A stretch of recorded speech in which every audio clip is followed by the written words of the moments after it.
So your Pittsburgh Steelers, they just got a triple dose of great news. Just some really good news coming out of this final practice Friday in Dublin.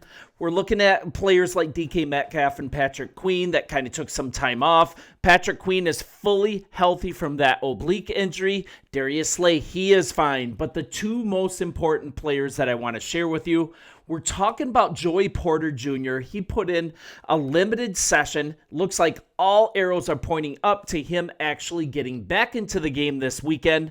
Safety Deshaun Elliott. The major concern in this secondary, maybe one of the biggest reasons that they've underperformed on the back end.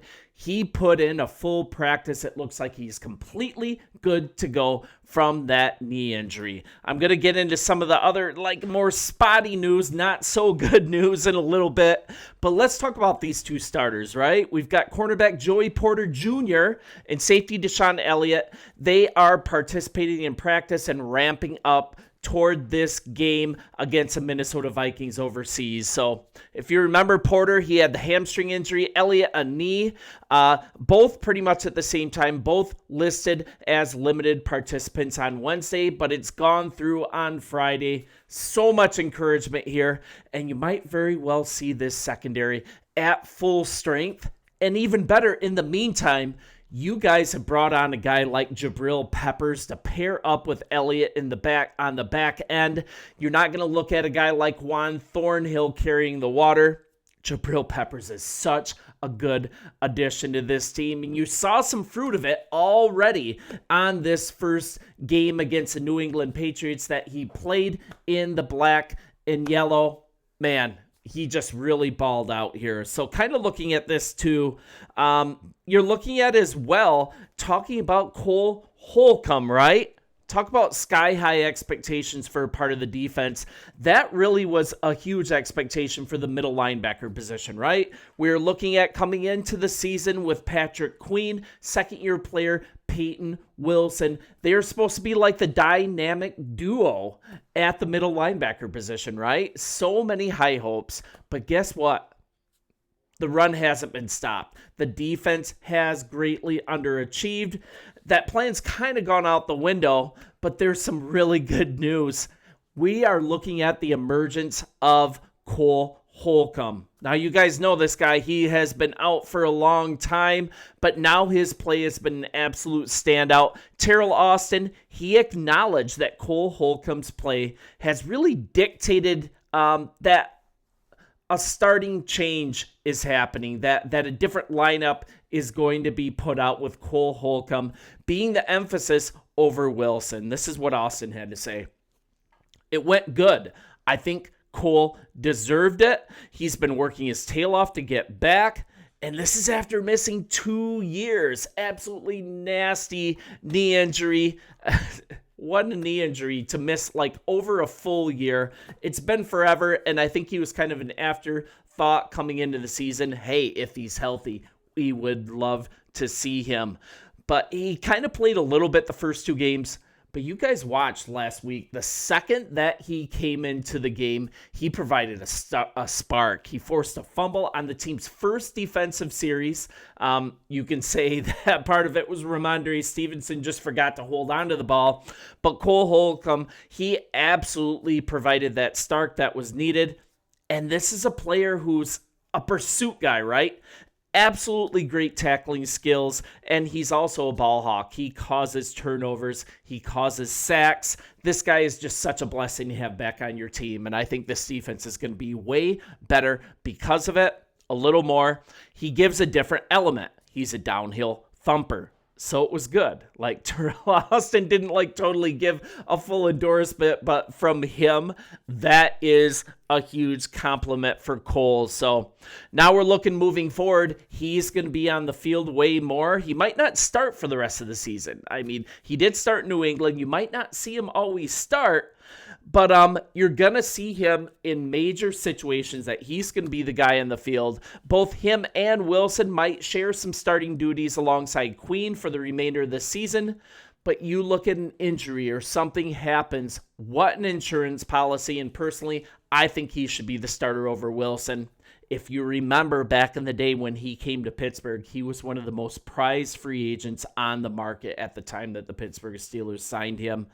But either way, I think Austin, the rest of the Pittsburgh Steelers coaching staff, they believe that Cole Holcomb's comeback is complete, that he is ready to go to the next level that he was expected to go to when he was signed 2 years ago. A little more for Austin, then I'm going to move on. We'll see how it goes with each opponent. Each opponent is a little different, and I think that will determine his role. I think he's earned a role to try to help us win, and I think he did a good job of that last week. I will concur with that. So now we've done some good news. Let's do some not so good news. It's not definite that these players are going to be out, but you're looking at a tight end. He suffered a hip injury just before going to Ireland, and actually it was in Ireland, I believe, and it's just really not good when you see these injuries hit the injury report late in the game. So they received a bit of worrisome injury news as they departed for Dublin. So it happened just before leaving for Dublin.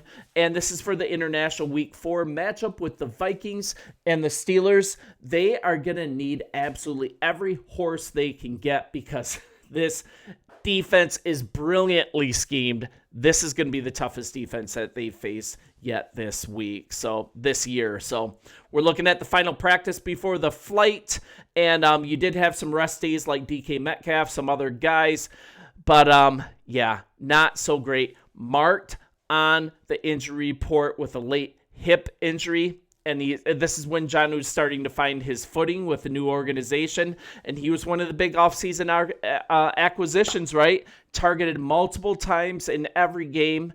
We're looking at through 3 games. He has 12 receptions on 13 targets for 65 yards and 1 touchdown.